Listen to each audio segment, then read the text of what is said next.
This is the Zenkoji Temple in the city of Nagano. It's one of the oldest and most important in all of Japan, and it's under the constant threat of earthquakes. And this is the story of how a monk, an architect, and a mystery material could help save it.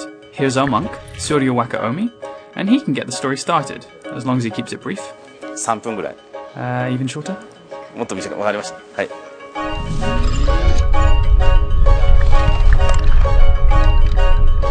善光寺の歴史は約1400年になります。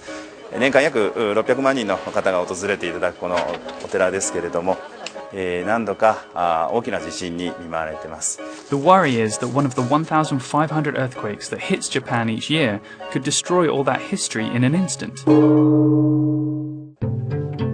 And that's where this comes in, a carbon fiber rod that was made by Komatsu Seirin, a material research company.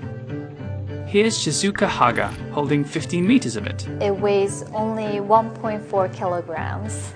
The rod is made up of these thin carbon fiber strands.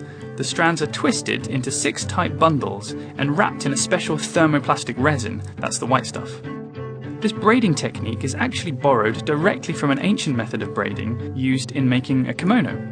We made this rod and then we were like, okay, I don't know what to do with this material, so we had this connection with the Kuma Kengo.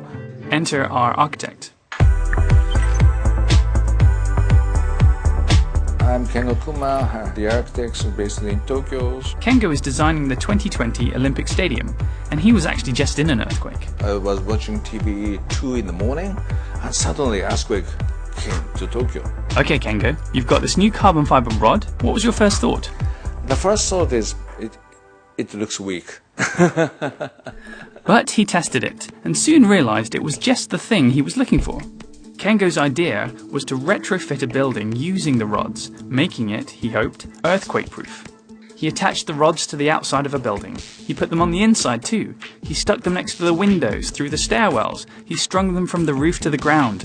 Altogether, he fitted nearly 4,000 rods to grip the building to the ground.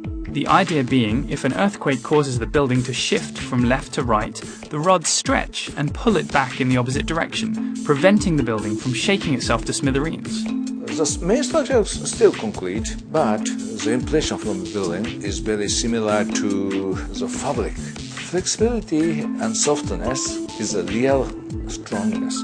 This was the first real-world application, and the building has not been through a major earthquake yet, but the promise of the solution proved too powerful for Suryo, our monk, to ignore. Back in Nagano, the monks have started retrofitting an ancient storage house called the Kyozo, the building right next door to the main temple. Eventually all the temple buildings will have the rods installed on the inside, so you won't actually see them, but they'll hopefully be able to keep the temple safe from an earthquake. 何百年前の材をそのまま使っていく。新しい技術とそして古い技術、これを融合して文化財を守っていければなと思ってます。大丈夫ですか？最後の質問は難しかったです。Suryo, you did absolutely fine.